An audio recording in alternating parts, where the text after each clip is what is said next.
while since the last time I've spoken to all of you.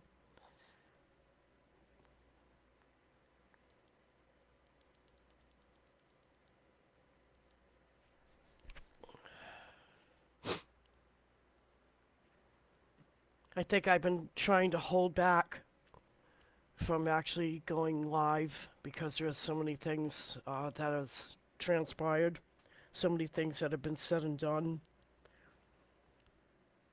and it breaks my heart to watch what's going on with our country because we were so hopeful. We were just so hopeful that we can stop certain things from happening, at least slow things down until we can get a grasp on things. It was just so important to all of us. Every one of us who has voted for Donald Trump had hopes and dreams. We all felt that he was going to be the one that would stop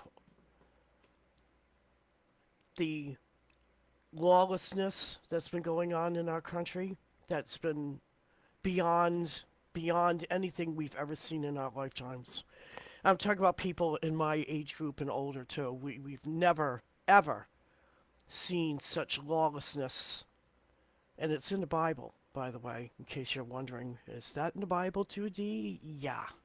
Yeah, it's in the Bible. It's there in black and white, easy to see, and so much more is there. But some of the things that are there that you have to learn to read between the lines, I'm afraid you're going to have to really dig deep into the scriptures and understand what's going on. But right now, we need to address something that is obviously on the minds of every American who is a MAGA supporter, who is a Donald Trump supporter. I wasn't necessarily a MAGA supporter myself, but I support a man who tells the truth and has transparency and who said he was going to do a thing and showed on his first round of a president of doing exactly that.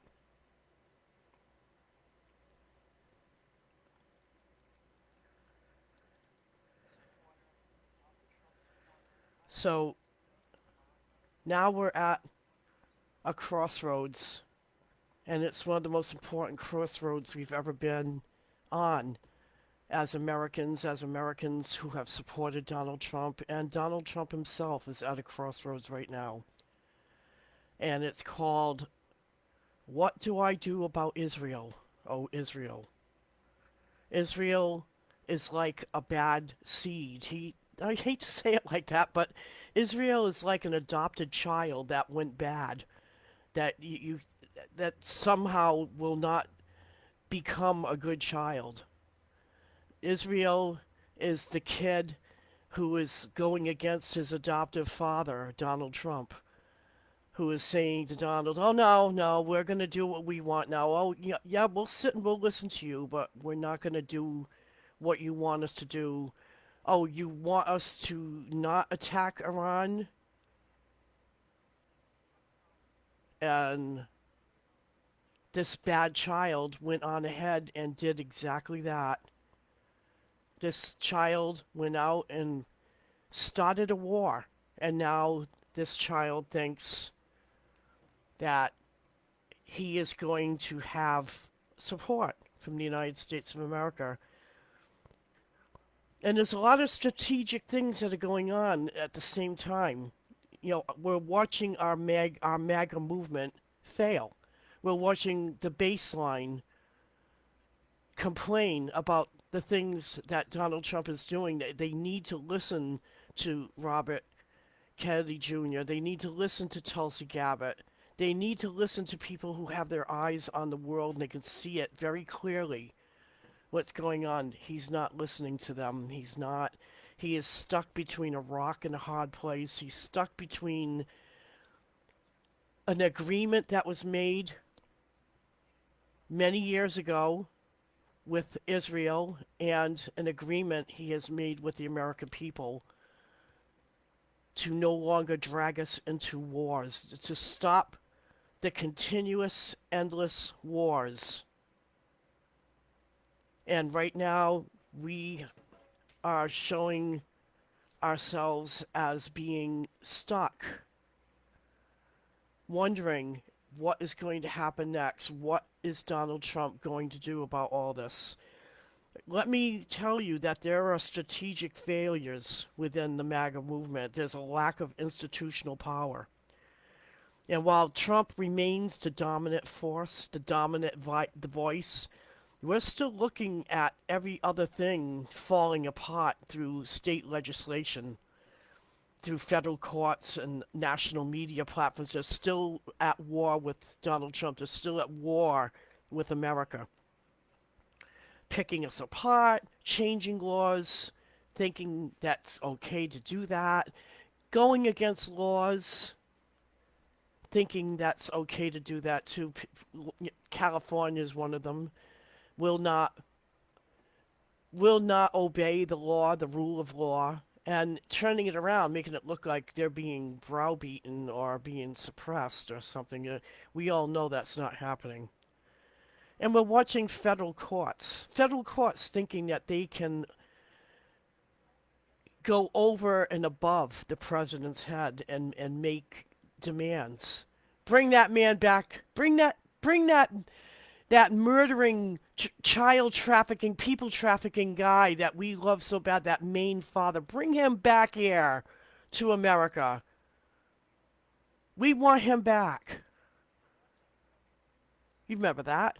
Remember the governor decided to take it upon himself, or the mayor, whoever he was, somebody I haven't even heard of before, because Maine. Because Maine. Maine is one of the quiet places. Maine goes down to El Salvador, and it looks like a bromance going on. But it was all horse and pony bull crap. It really was, folks. It was just another way to chip away at the President of the United States of America. We got Republican governors and lawmakers now distancing themselves from Trump. Um, it looks more like it looks more and more like there's always been a fractioning of there's always been a crack. And we know this too. We've always seen the crack in the Republican Party. We got those who are real Republicans, and we got those who are just, painted dummies. They're Democrats. They're Democrats disguised as Republicans. And it's becoming to the point now where it's so blatantly clear that we do not have a strong Republican Party. If we did, I would have been part of that. Just for the sake of, keeping our country, on the up and up, and following law and order and everything, and making sure that laws were enforced. I'm not saying go in there and start shooting people. I'm simply saying that laws that are voted for and voted on by the people for the people deserve to be enforced for the people by the people. And the president is our face. He is our voice. He is the man who helps to enforce all that. A lot of people don't see it that way on the left. They are part of a larger organization. They've truly, I'm talking about those who are leaders, those who are makers and breakers and shakers, and things that make things happen or not happen for that matter. That's what they do.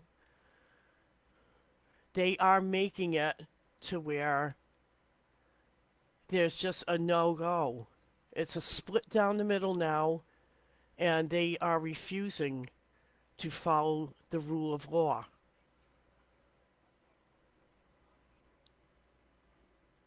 We're looking at candidate quality and election integrity rhetoric going on. We're looking can you believe it, though, but Harris has actually said to be thinking about, or has done it, I'm not sure, I haven't followed that up, but the last thing I heard from the Harris group was that they were planning on taking all this to court and, going for a stolen election. How laughable is that? That's completely laughable. So, we're looking at mega endorsed candidates that, have failed to win key swing state elections, in part due to extreme rhetoric or lack of establishment support and constant focus on stolen elections that have discouraged some of the, your basic voters from participating at all, and they're just weakening our structure, weakening it more and more and more.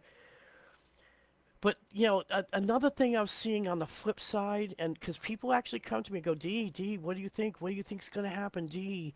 I'm not a political strategist. I'm just somebody who just has their eyes open, and has had their eyes open for so many years now. Been watching the patterns and been watching the goings on. That I'm seeing that everybody is putting all their eggs in the Trump basket, thinking, oh, Trump's not going to do this, Trump's not going to do that. Trump, unfortunately, is in a situation, he is stuck in a catch-22. He really, truly is. A president's job is not only to maintain law and order and national security, but he's also supposed to balance out any kind of, situation that should arise. He should be able to balance that out. He should be able to talk to governors and be able to straighten things out and make it to where governors work with the federal government and everything. That's a nice dream. We're not seeing it happen. So what we're looking at too is because there's so much emphasis on supporting Trump and keeping Trump, that there's no clear charismatic successor with the same kind of mass appeal that he has. There's nobody out there that's going to be able to hold a candle to Donald Trump. They're looking, they're hopeful, but there's nobody that is that diverse, who is that transparent, who has that kind of strength and can actually say no when he needs to say no. So what now this catch-22, this Israel catch-22, I have to agree with Tulsi Gabbard and others who are speaking out about this. This is a strategic trap. This is where Donald Trump is put into a political danger zone where he has to look at the past treaty. He has to look at that, and he has to maintain the kind of agreements that America has aligned itself with. But of course, I think some people did see it coming. They could see that Israel was going to be a problem later on down the line. I remember watching Congress when they would gather together, when Bibi Netanyahu, I'm sorry, would come over and beg America to help defend us, defend Israel, help us. You have to help us you have to protect us. They're always afraid of Iran, always afraid of Iran. We got to attack Iran now. This was like 15, 20 years ago, my friends. We have to attack now, before it's too late, before they make their move. This has been the rhetoric for 20 years now. They got bombs. They're going to come and get us. Who do you think was yelling about Iraq when 9/11 happened? Who do you think was actually doing the screaming and hollering about Iraq having weapons of mass destruction? Think about that, and you need to do your history. You need to look at your history. You need to look back, and you need to see that in the beginning, when 9/11 had happened, George Bush suddenly came out with this whammy that we had to go in, and we had to go in now. We have to go in. We have to go and invade Iraq. They have weapons of mass destruction. I'm sure a lot of you remember that. Remember the weapons of mass destruction that they never found in Iraq? They turned Iraq into a parking lot where McDonald's and Burger King now thrive. All because somebody said There was weapons of mass destruction. We got to go in, and we got to go in all the way, and we can't pull out. I'll never forget that. I'll never forget that because 2 years later, after all the damage was done, after they found no weapons of mass destruction, nothing that they said that was going on, nobody was going to attack Israel, nobody was going to do this mass destruction, George Bush Jr. said, I never said that. I never said that we had to do a blatant lie. I can find probably the videos, and at some point I will, and I'll share that. But I remember this, and I'm sure some of you do remember that too, when George W. Bush Jr. decided that he was going to step back and double back on what he had said about Iraq having weapons of mass destruction. He literally lied and doubled back on that 2 years later. Oh no, I've never said that. We have to do follow-ups, and Iraq was in a position where we had to do something about them. They were doing something with Afghanistan, and we needed to follow through with that. And Saddam Hussein he was a problem. He was a danger to everybody. Keep in mind that during that time frame too, about 50 years before that, they were in bed with Saddam Hussein, giving him weapons. They probably supplied him with weapons of mass destruction, so to speak.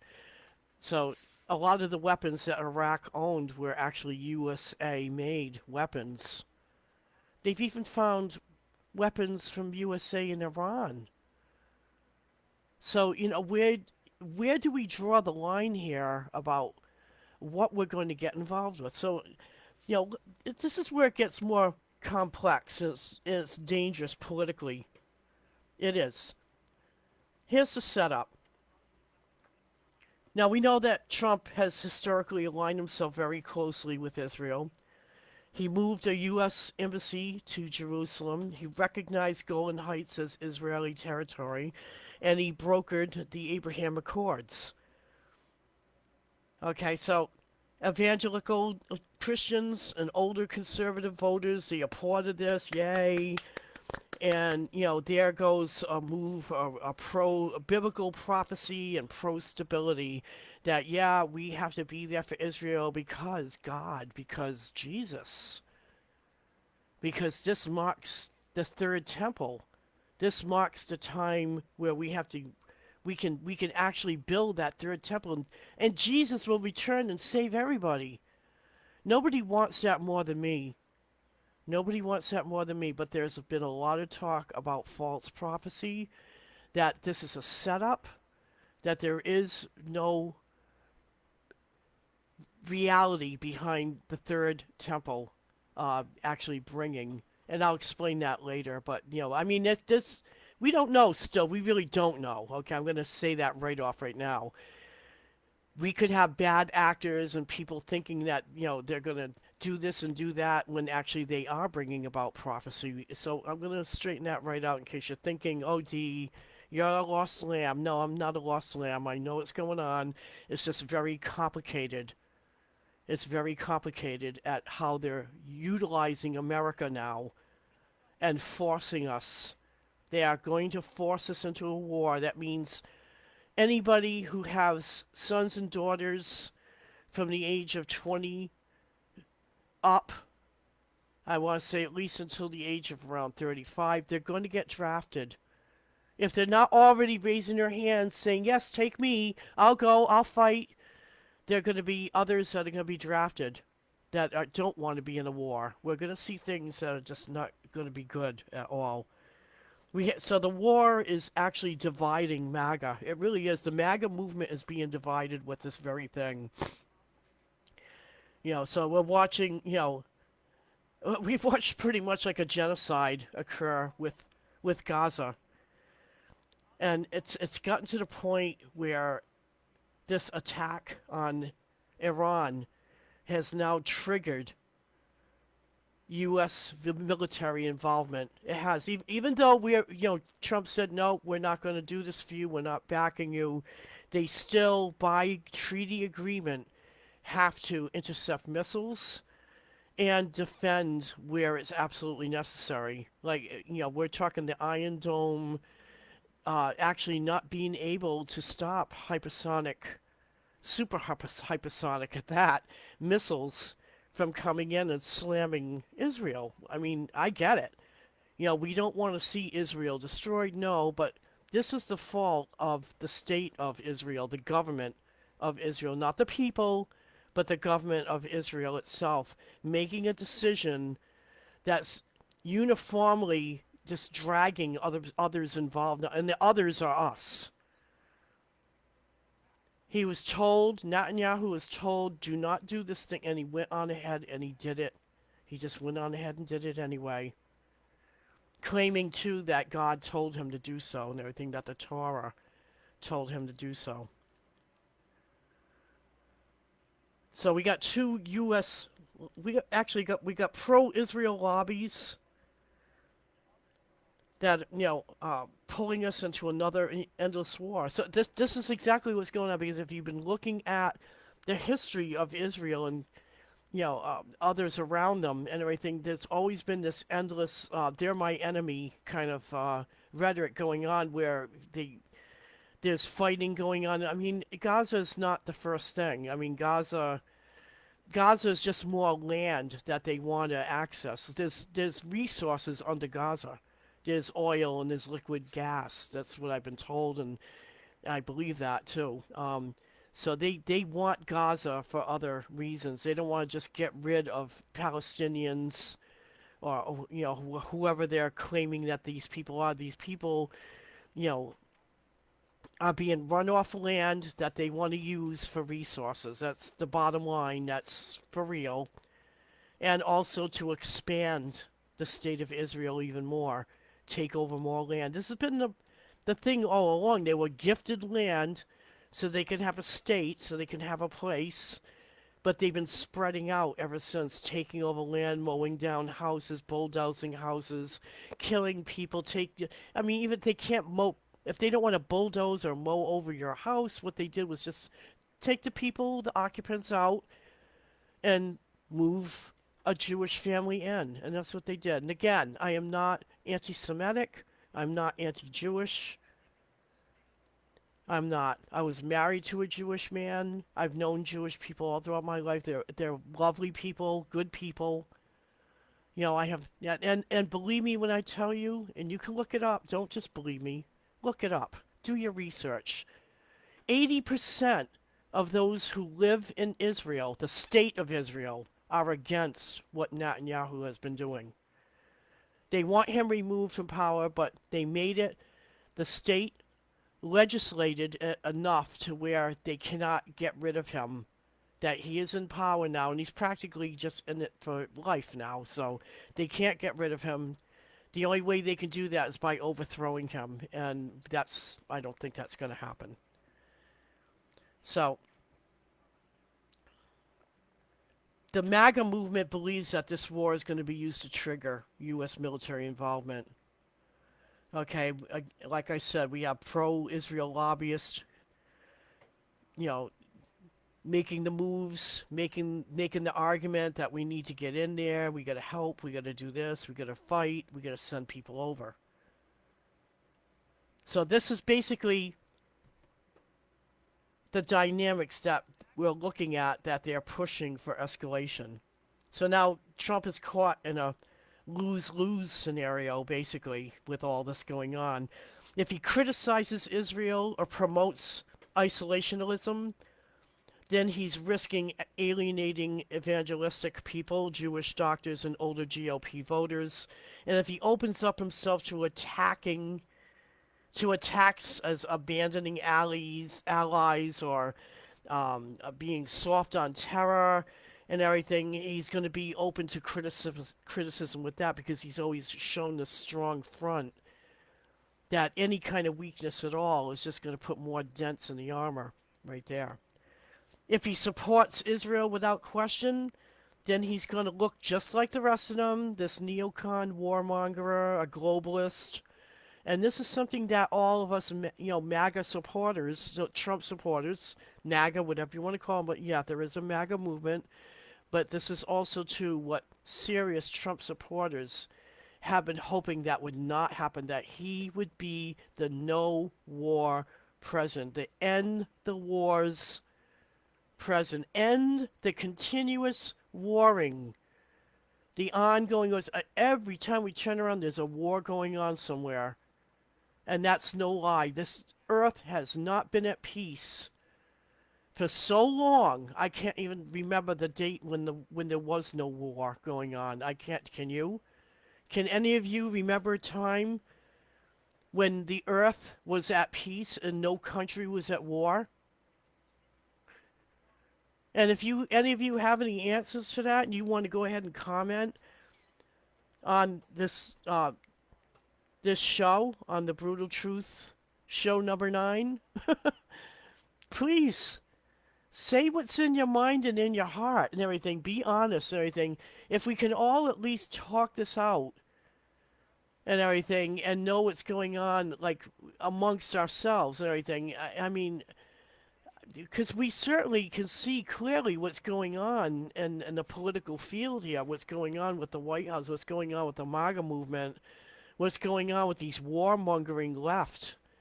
They're all part of the WEF. They're part of all of the globalist movement to become a one world order. Again, don't believe me? Go and do your research. Start looking things up. Start looking up the WEF. Start looking up all the speeches that George W. Bush did. Old Bush, not young, not George. I'm sorry, the older Bush, George Bush Sr. You know, he discussed this in a long address at one time too, about bringing us closer to a one world order. This one world order is biblical, my friends. Biblical. This is all in line with the Bible. And you better wake up. You better wake up and start looking at what's going on right now, because if you don't, and you walk in with your eyes closed and everything, you're going to be caught up in the system right along with them. We're all pretty much in a system right now. We're in the old system, but when the new system comes in, when they do the reset, that's going to be the beast system. And you're going to have to really, like, keep your eyes open with that.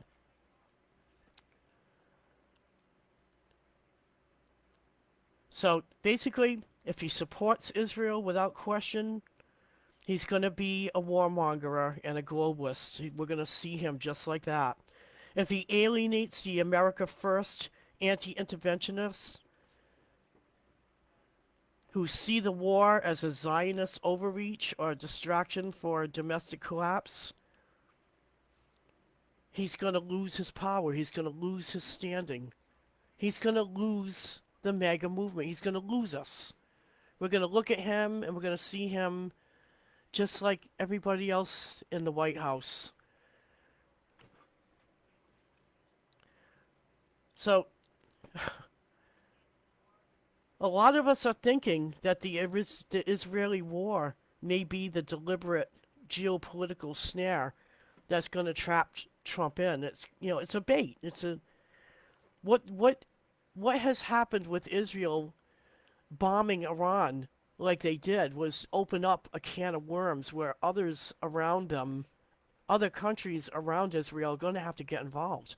You think they're just going to sit back and, you know, watch Israel just do whatever it damn well pleases, attack whoever it wants because it says weapons of mass destruction?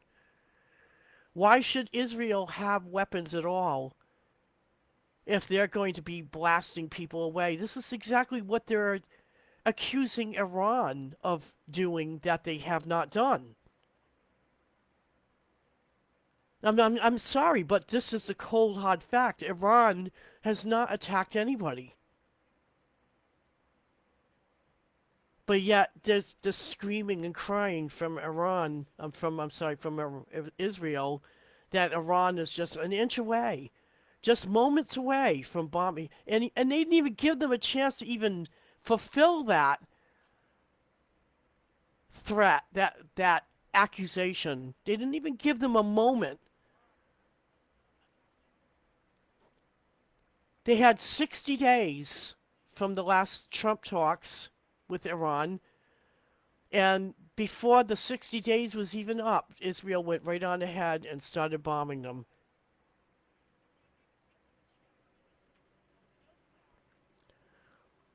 So, to us, to those of us who are watching, this is a setup. This is an orchestrated setup from Israel to drag us into a war that's never going to end. We're going to lose our sons and daughters. We're going to be involved in a war that they started. They did start it.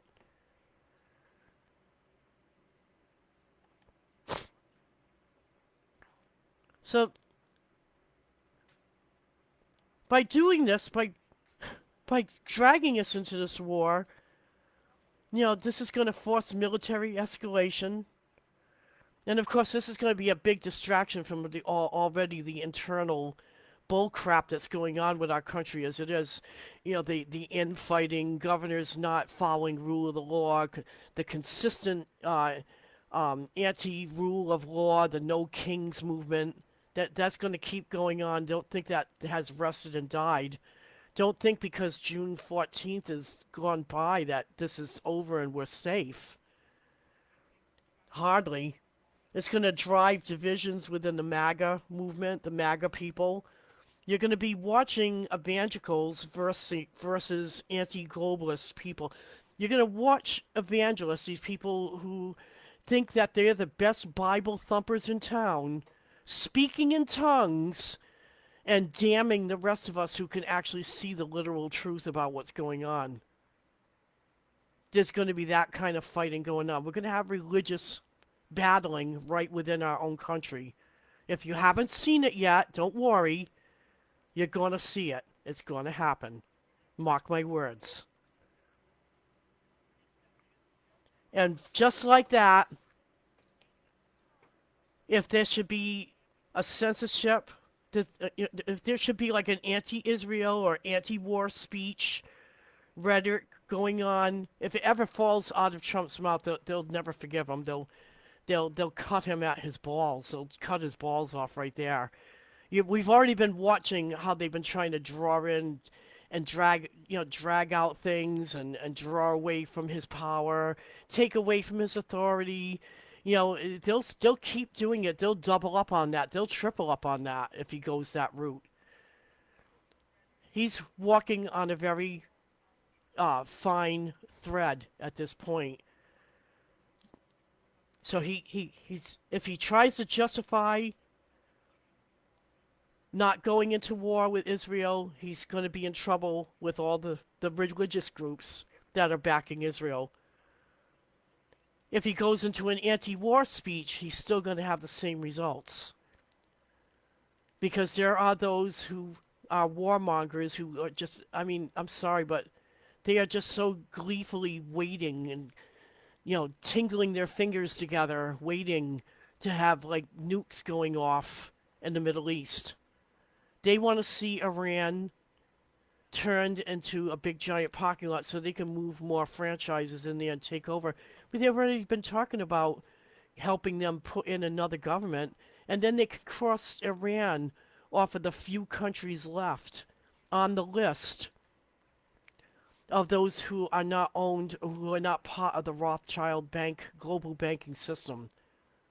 That's the bigger picture, folks. That is the bigger picture.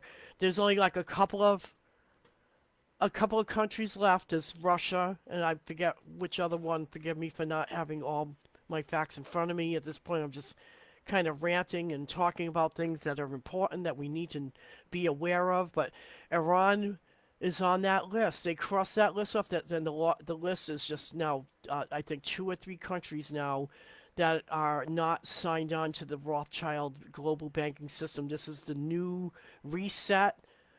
This is why they've been so digging at Russia through Ukraine and everything, because they wanted Russia to, get rid of the ruble. This is before even the war with Ukraine.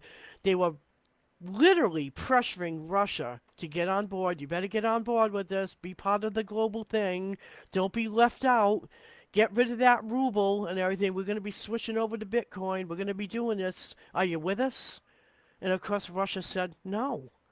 We have our own resources. We have our own gas. We can grow our own food.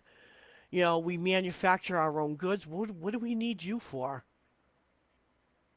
There was a time when America manufactured its own clothes, got its own gas and oil. Actually, maybe not. Well, yeah, we did. We get some oil. We did have some offshore drilling, but our biggest success would have been the pipeline from uh, Canada. That would have been like the creme de la creme right there. We would have had energy independence, but of course that didn't happen when Biden and Harris moved into the White House. They immediately stopped that pipeline from happening. They shut it right down and decided, hey, let's go spend more. Let's spend more money on imported oil and everything. That's better. And, oh, and by the way, too, let's get those electric vehicles out on the road, even though we don't have electric charging ports. We don't have enough of them. But let's do it anyway. Let's get that done. Let's do everything we can to destroy America. Don't forget those years, people. Don't forget how the Biden administration was part of this globalist institution that's right at our door, right at our back and front door now. Okay, they wanted us to collapse. They wanted America to fall. They let all these people into our borders, all these dangerous people. Where do you think this 100 or 200 some odd Chinese people came from that they deported all in one plane? Where do you think all these terrible criminals from El Salvador, how they got into the country? You know, how do you think all this happened without the help of the globalists, without the backing and financing of non-government organizations? They call them NGOs. How do you think all this happened without their help? Because it certainly wouldn't have happened if we had a strong president in the White House at closing down the borders immediately, like Trump had done when he got elected for the 2016 campaign. When he got elected, he immediately closed the borders down because he knew it was coming. He still knows what's happening. He is in a catch-22, people. He truly, truly is. So Trump's past loyalty to Israel is now being weaponized against him by both the globalist establishment and factions of his own base. The MAGA movement is risking a great big giant fracture. I'm talking a big gaping fracture. Like, no, you know, it's going to destroy everything. Between foreign policy realists and anti-Zionist right-wingers and traditional Christian Zionists. Okay, and I mean anti-Zionist right-wingers. I'm talking about people who are on the far right who absolutely do oppose war with Iran through Israel. We don't want to be involved in that. Anti-Zionist. That's right, anti-Zionist. Because the state of Israel is a Zionist state. It is. And of course your traditional Christian Zionists who actually believe that Israel is the way to Jesus coming back. If we just follow through and do everything that we do, Jesus will come back and everything. But how do we know that is actually the right thing to do? Why should we blindly believe anything that Israel has said? Because they've been caught in so many lies. It's heinous how they just put a blanket over those lies and just say, well, you know, they're a little state, they're a little country, they need to be protected. We have to protect them. No, no. I'm sorry. There are other little countries that haven't done what Israel has done and everything, and I'm sorry. Just because Israel says Iran has weapons of mass destruction doesn't mean that they're telling the truth.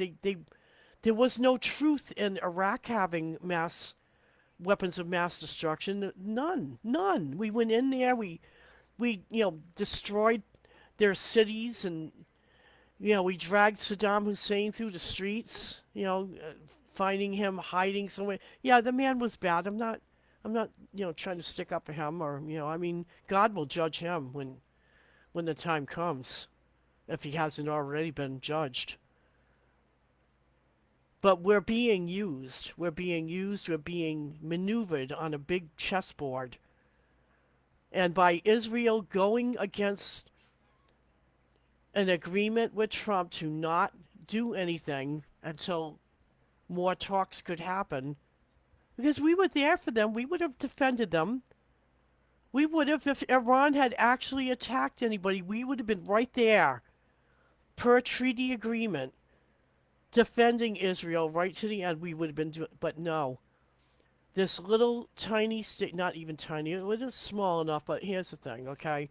You have Netanyahu, who is deciding for a people who don't want war either. They don't want this to continue on either. They don't want this to keep going on and on and on and on.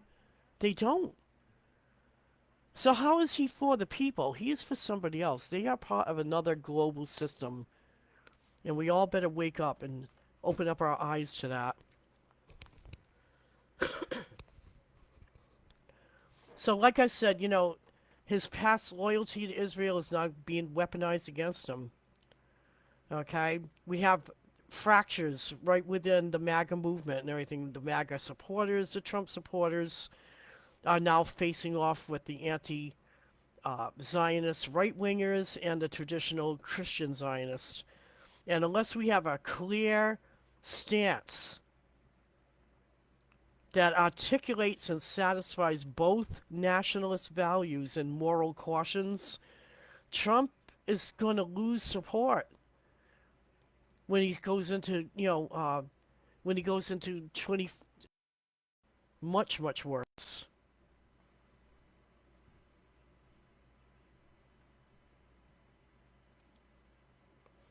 Now, what can Trump do about this, you're saying? What can we do about this? What can Trump do about this? That's a good question. That's a very, very good question. And everything that I think about says that he needs to say, no, we can't do this thing. We cannot go in and attack Iran. We just cannot. Everything. They have to, he has to practice a non-intervention type of speech and actually having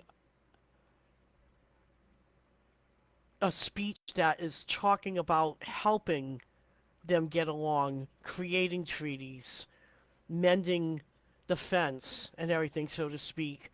Not to be anti-Israeli and everything, but anti-war has to be the main rhetoric here. Anti-war, not anti-Israel, anti-Iran, anti-this, anti-that. By putting America first, we still could establish the means to help Israel, to protect Israel, but Israel they have to follow protocol, they have to follow agreements, and not go on off the deep end like Israel has done by attacking Iran. I don't know if this is something that I mean they're already working on strategy now to get into Iran now. I don't know really what to say about all this. Um, the latest news I've been seeing has been talking about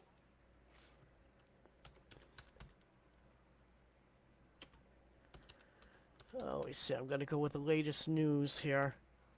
Because every time I turn around, something's changing. Every time I turn around. That's why I'm kind of hesitant in saying certain things around my mind. I'm not quite sure. But right now, as of 6 hours ago, President Trump is waiting on a possible Iran negotiations. Okay, so I don't know how true this is. I mean, I hope it's true. I hope that this is the state of affairs that we're looking at right now. I'd like to see negotiations. Let me just see here what I'm looking at.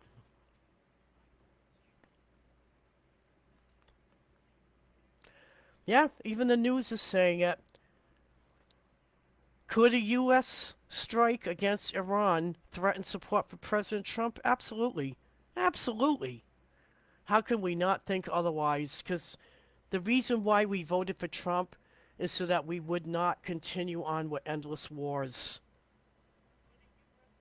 That was the most important thing right there. We felt okay.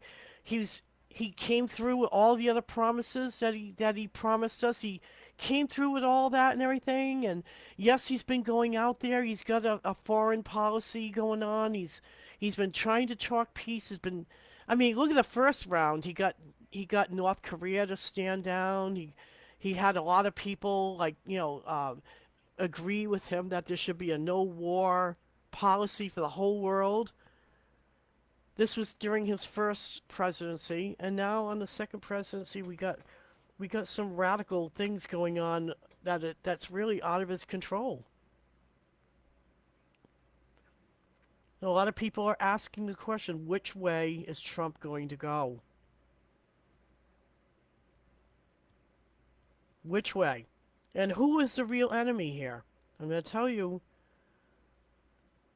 that the enemy has everything split up just so that everybody's eyes are dotting around everywhere to where, I mean, we're being attacked on so many different fronts besides the possibility of a real World War III. We're being attacked every day in our lives with things that are going on a level that we've never seen before. So again, what do we do about stuff like that? What does one do when we're sitting on the brink, when we're sitting literally at a crossroads, wondering what is Donald Trump going to do?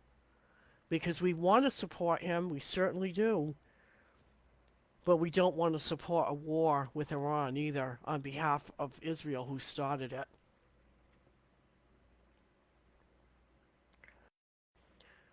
So this is what I wrote on June 2nd. I wrote, we've sadly come to a time where we cannot look away and say Israel deserves to protect itself. Without the United States, Israel wouldn't exist. And we know this as a fact because all the countries that are surrounding Israel is not Israel's friend because Israel made it that way.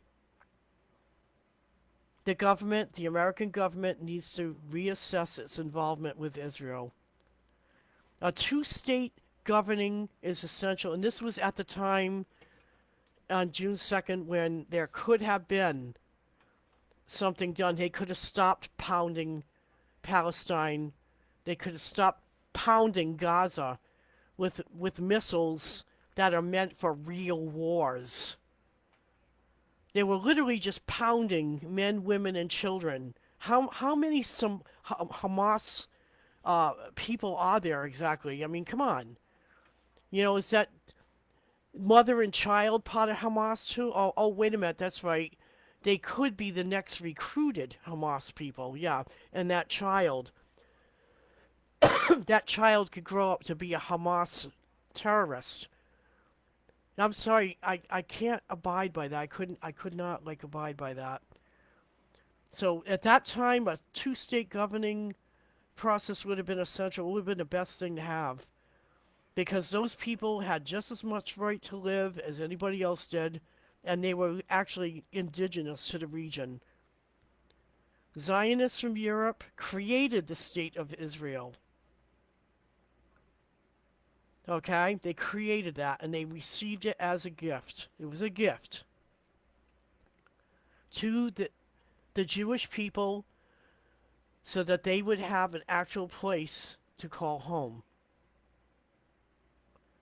Instead of being grateful and living in harmony, they decided, or somebody else within that grouping decided, that they had nefarious plans and everything. They had plans for later on down the years, and they wanted to move on to something. I don't know. Well, I'm going to say it. They are part of a cult. They are. They are part of a cult that's trying to make prophecy happen. Can you make prophecy happen? Can we make prophecy happen? I don't know. I don't know. There's been a lot of talk about that. I've been talking to many different people about this. And ultimately, we will never really know. We don't know. It could, we could have bad people doing bad things, and they could be absolutely promoting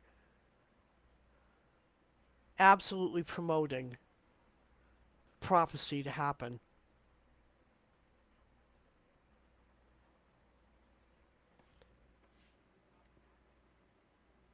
We do know that Netanyahu needs to be removed from power. There are people literally in Israel right now screaming for him to be removed because of the bad decisions he's been making. He's putting all of them at risk. People have been dying in Israel too because of the decisions that Netanyahu has been making. He needs to be removed. And we got people all over the globe literally crying out about this. So, I don't know how else to say it, other than, we need to not or, or be involved as little as possible.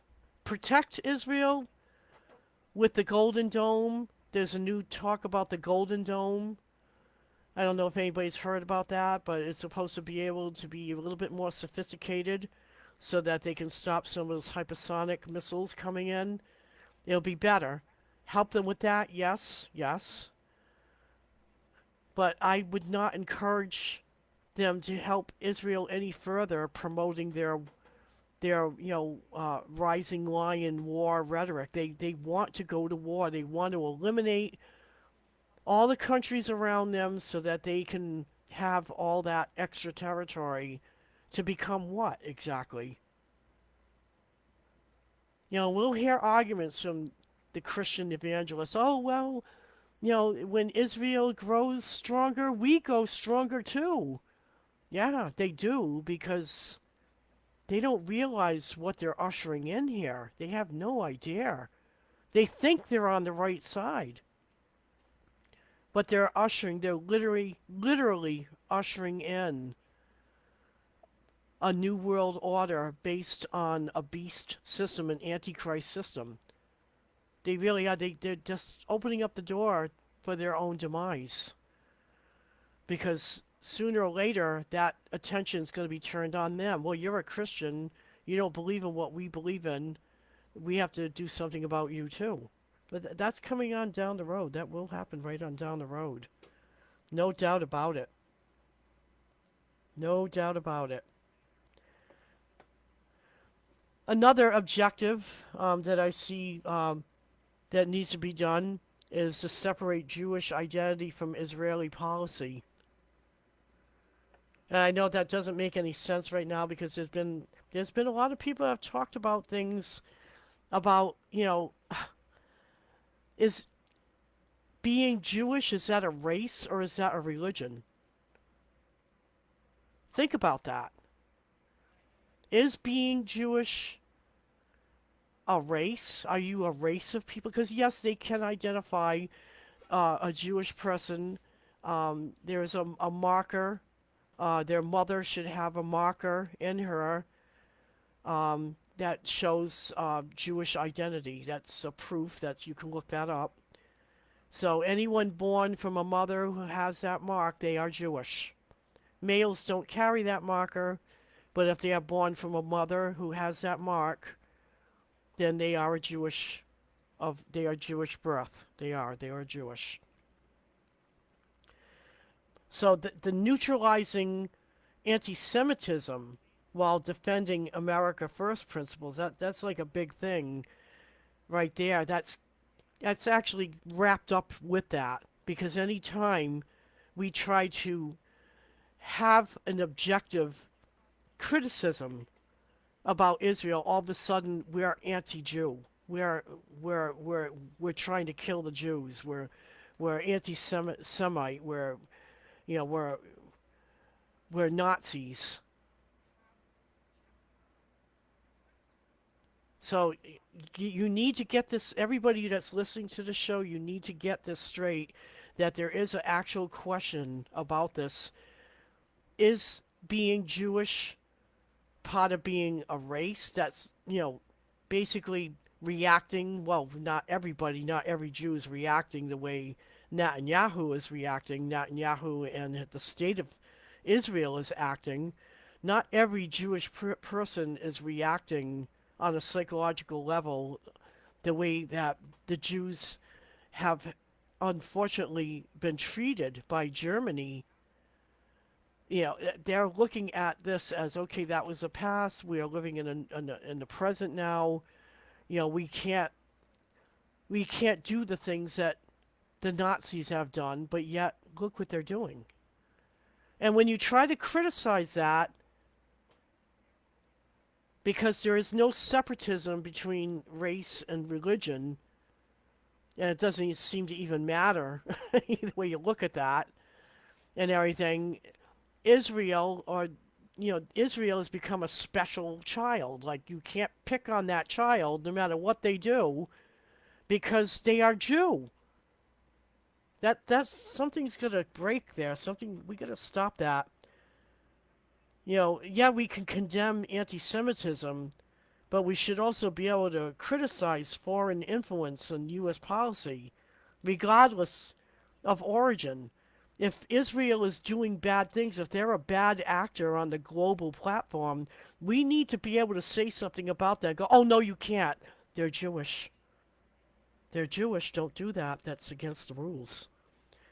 We need to encourage America's Jewish voices to speak out against this endless war, too, and give Trump some political cover. That's important. All of you Jewish people out there who support Trump, open your eyes and look at what's going on. You do not live in Israel. You live right here in America. If you were living in Israel, I highly doubt that you would be applauding all of Netanyahu's decisions, because I don't see anybody doing that. I don't see any of the people doing that. I don't hear anybody praising Netanyahu. I don't hear them.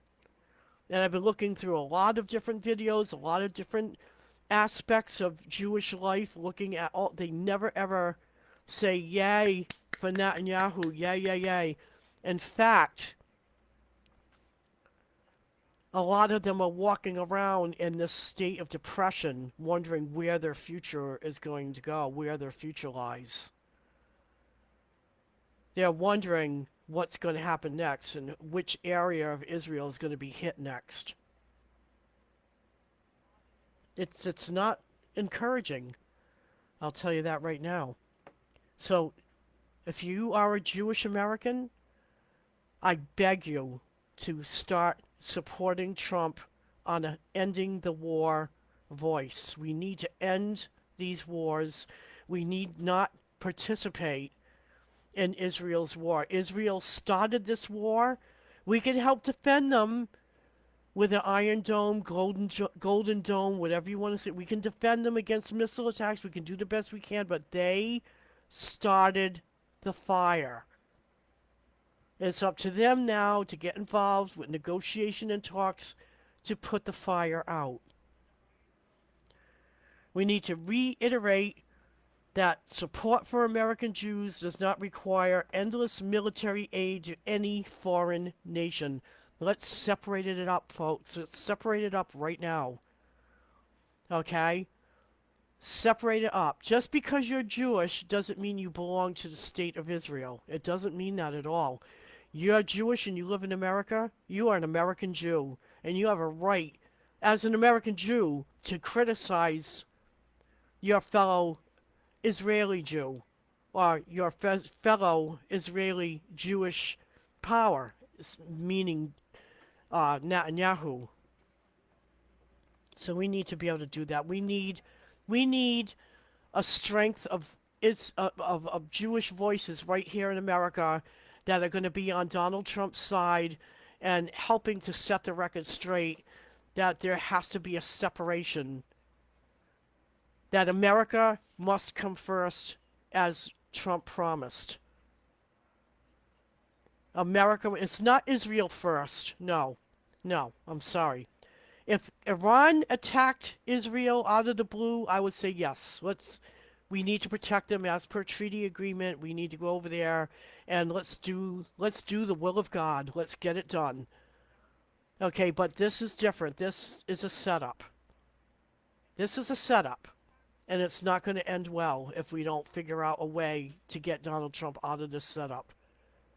It's called We the People, and we must stand behind a president that we elected and help him enforce the rule of law right here in America, and also back him up when we say, no, we don't want to be involved in any more wars. We need the Jewish American people to help us with this too. We need your help.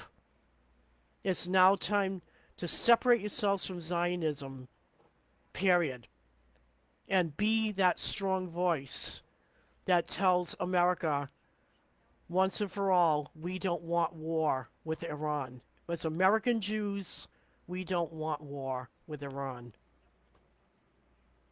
We also need a call for congressional oversight on foreign aid now. We need to reevaluate everything. Okay? So, that's another thing that's going to have to come, along with, we're going to have to start proposing a sunset clause. Everything has to come to an end at some point. Just like America, when they had to bring an end to certain people that were on welfare who weren't supposed to be getting, or they didn't need it anymore. We need a sunset clause. We need to start thinking about stopping the aid. Now, stopping USAID, that was the best thing Donald Trump could have ever done. It was like, that's the first of many things that need to be done. We need to stop emptying out our pockets to everybody who has their hand out outside of this country. Okay, there are those who really do need aid and we can't help them because we're strapped. And then we got people that are bleeding us dry. Ukraine is one of them. We're being bled dry. Okay, there are other wars that are going on that we're part of. We're being bled dry. We need to start withdrawing. We need to start stepping back. And this is foreign aid, including Israel, and also requiring an annual review and everything too. I'm not saying stop it all at once, but we need to have like endings. We need to have dates set where we can stop aiding and stop doing it. And I'm not saying we need to stop the Iron Dome. We can continue with that, but there are certain things we're just going to have to put a stop to. Times have changed, and we shouldn't be dragged around on a political field and everything, being set up and led into traps and, being maneuvered on a chessboard. That's got to stop. It's got to stop. We need to start demanding transparency in lobbying and military contracts tied to the Middle East. So we need to have more transparency on that, and we should also have some kind of a vote where it's not going to get corrupted.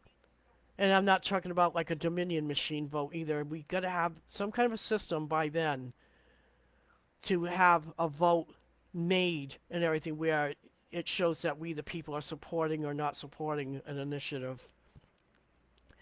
And we need to reinforce MAGA's distrust of unelected bureaucracies and global defense contractors. Yes, we do. Yes, we do. And we need to put a screeching halt to non-government organizations conducting business in the United States of America. And you and I both know what this means too. We're talking about protesters that are being paid $150 to go out and protest, to participate in a protest. These people don't care about that protest. They're even given flyers and some paperwork and everything of rhetoric they need to start shouting while bringing their fist up in the air, whatever they're going to be doing. throwing firecrackers, whatever. I'm not there. I don't know because I don't support that.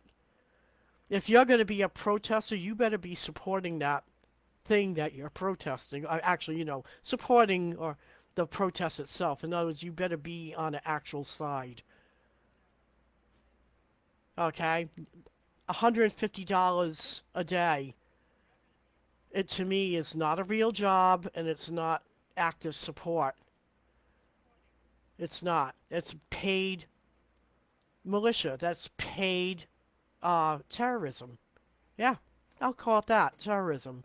And I don't mind. It kind of flows nicely out of my mouth over my tongue. Terrorist! Paid terrorist. $150 paid terrorist. That's what they are. We need to start introducing things like peace through prosperity, Middle East Policy 2.0, and the objective should be to reclaim the Abraham Accords and shape a new peace-based leverage. We need to promote trade deals and regional investment over military alignment. We need to offer humanitarian framework. We need to, like when we wanted to go in, when people wanted to go in and help the Gazans, to help people that were literally like suffering, nobody was allowed to go in. They were deliberately being made to starve and suffer in ways that go against the Geneva Convention and other world laws that prevent things like that from happening. But it was okay for Israel to do that, which was horrifying in my own mind. I couldn't believe that a people who had suffered what they suffered through Germany, through the Nazi movement, would do such a thing to fellow human beings later on down the line. But I get it. There is a psychology behind that, and I do understand it. But we have to be allowed to offer humanitarian aid to anywhere, and that includes Gaza development zones, all those places. And that has to be an alternative to occupation or warfare. It has to be. We have to start drawing the line. And we have to emphasize how Biden allowed peace to collapse while Trump had Iran contained and Hamas dormant and Israel secure. Biden allowed for a lot of peace to collapse, a lot of things to collapse. He wasn't cooperating with Israel when they were asking for aid. He was ignoring them pretty much. He was. We've seen it happen. Now we need to also use surrogates to divide the fire that we see going on. And we need to let others carry, the controversial lines and everything. And this means basically empowering surrogates like Vivek Ramaswamy, Tucker Carlson, or even J.D. Vance to criticize the war escalation with Israel's role in U.S. politics. This will allow Trump to appear above the fray while letting others feed the nationalist wing red meat. In other words, let's have Tucker Carlson and Tulsi Gabbard and Robert Kennedy Jr. and Vivek and anybody that's willing to stand up and start picking up the slack and talking about the things that we need to get done for our country and what we need to be opposed to. That's very important. This is something that absolutely needs to be done. Absolutely. By doing that, we're signaling for dissenting voices in MAGA. We're basically tolerating them. Everybody has a right to say no, or I don't want to do this anymore, or you're going against, what we want you to do. That we are going to signal tolerance for that because everybody has a right to speak while maintaining a broader unity altogether. You can call it what you want. You can call it decision with illusion, whatever. Okay, but unless we have backing, unless we're willing to back up Trump and what he promised us and everything, we're going to lose this game. Excuse me. We have to reignite populist messaging on homeland priorities. And here's the objective. We need to refocus energy inward. We need to use slogans like no more foreign wars until we secured our border. Because it's not quite secured yet, folks. Or DC cares more about Tel Aviv than Ohio. Yeah, we need to say that. We need to say that. We need to shame those who are warmongering, saying, we got to go run over there and protect Israel now. We got to go fight for them. Sorry, Charlie. But until we have our own borders secure and our own objectives taken care of, enforcing rule, law and order and rule of law over here, we don't have time to go over and fight for somebody else's rule of law and their borders either. Let's shame them into seeing the reality of what they're asking us to do.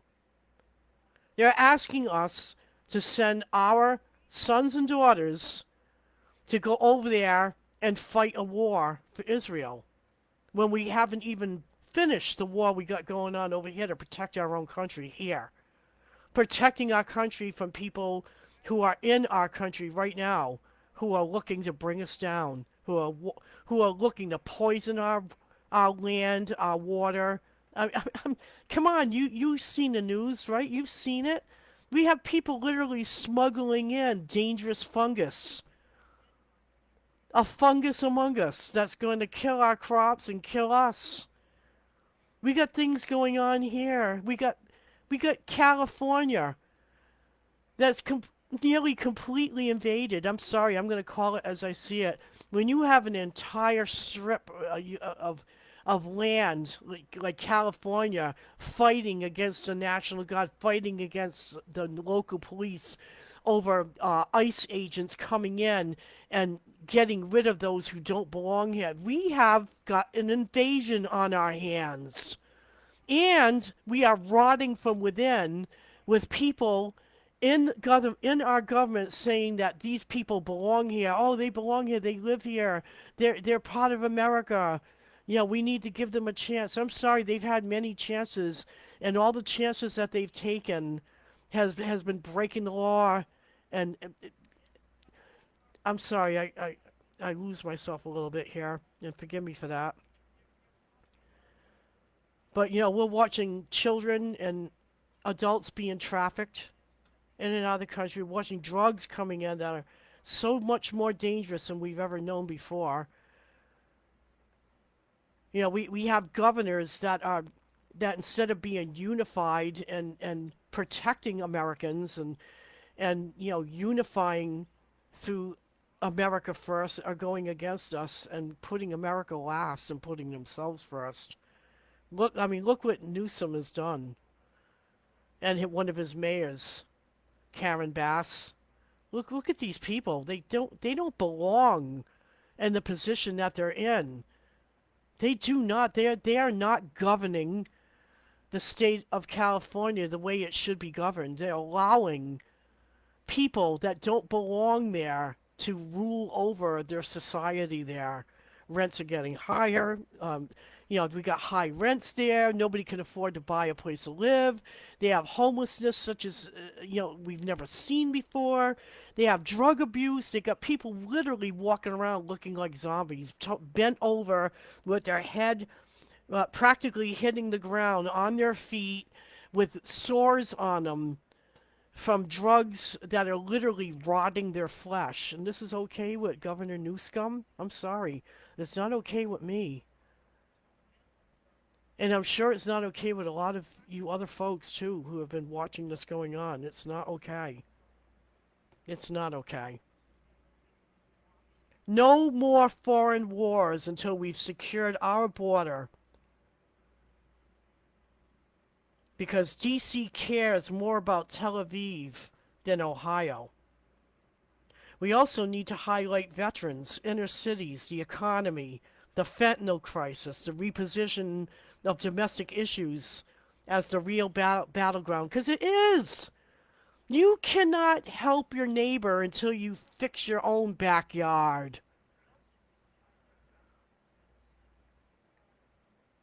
We have too many problems here in America that need our attention before we go and try to help somebody else out with their self inflicted problems. And we need to turn foreign policy into a wedge issue against those who are not MAGA aligned. We need to do that, and we need to do it fast. These people need to be shamed into being awake and realizing what they're doing to our country and against those people who are trying to fix things. We need a controlled distance from Netanyahu, too. We need to avoid direct disavowal of Israel, but signal a break with that set up like war machine that's going on. I'm sorry, and it's set up from war hawks, warmongering people, globalists with an agenda. They want to cross Iran off that list, folks. They want to push the New World Order that step closer. They want everybody to eat bugs, be poor, and be happy. I mean, America is one of the last fronts. We are the last big warriors that are standing in the way. And don't think for 1 minute when everybody else is crossed off the list that we're not next, because we're on that list. Russia, United States, Iran, I think maybe one or two other countries, maybe. I might be wrong. I might be right. But Iran is on that list, and they want to cross them off the list. They want them under the global banking system.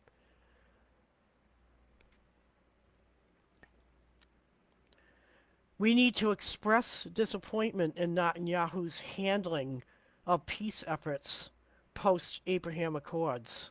Actually, it's already post all that. So my writing that down doesn't really matter, but we do need to express disappointment in Netanyahu's decision attacking Iran. Absolutely. We need to mention that by doing this, they're sabotaging Trump's peace agreements, his peace momentum. And I know this creates a convenient villain. I'm sorry, it creates a convenient villain. We're painting Netanyahu as the villain, though, not Israel. That's what I'm trying to say here. Do not blame Israel. Blame Netanyahu. Blame him. Blame him and his government for this decision that they made to go and attack Iran, and that we should not be dragged into it because of their decision. Also, too, there's the biblical aspect of all this. You know, we need to leverage prophetic and cultural messaging for evangelicals. We need to keep the evangelical, engaged without warmongering, because they're thinking onward Christian soldiers. They're thinking we are the warriors. We are going to be the ones to fight for Israel. We're Christians. We're just like the Jews. No, we're not. No, we're not.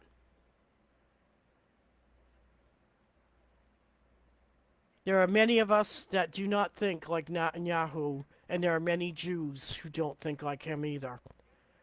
We need to separate that up. We need to separate it up. Doing the wrong things is not going to bring Jesus here. I'm going to tell you that right now. If you follow God, you are a believer in Christ, then doing what Netanyahu is doing and helping them do that, that is not Christ-like activity. Yes, we can help defend them, but we should not be attacking. We should not be doing that. And we need to put a sunset clause on Israel's dependence on America. That has to start happening right away. It's time to let the adopted child live on their own.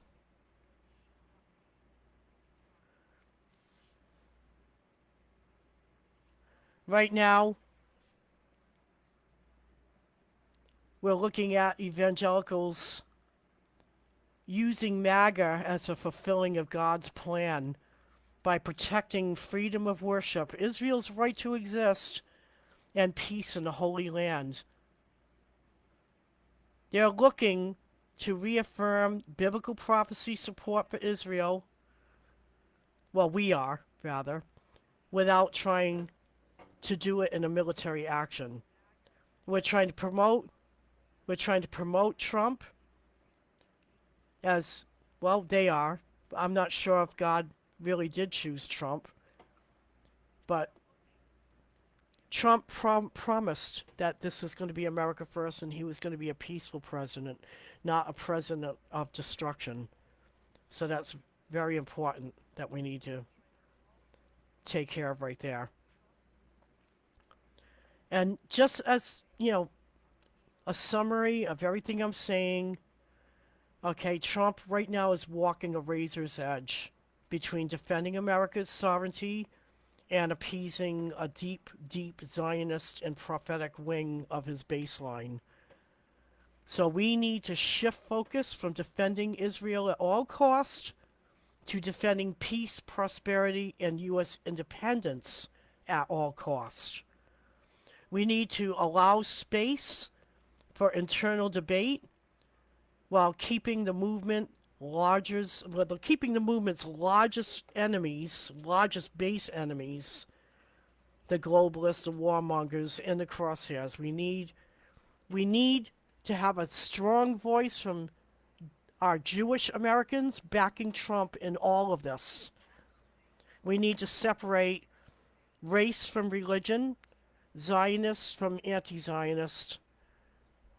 We need to separate right actions from wrong actions. And the right action, as far as I'm concerned, and many of us who've voted for Trump and who are supporting Trump see it, is that we need to defend peace at all cost and promote peace at all cost. And we need to concentrate on our own problems right here in America.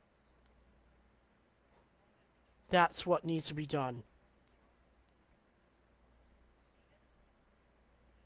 And I'm going to end this now with a prayer. Please, God, please. You can see everything on a grander scale than any one of us ever could. And if you can promote the good over the bad by using any means possible, please do so because we are willing. Please, God, help President Trump make the right decisions. Help President Trump with support from our own American Jewish communities. Help us, dear God, from making a bad mistake and following a course of action that's only going to worsen as time moves on down the line. I ask this through Jesus Christ, because only through Jesus will we find our way to you, dear Lord. Amen.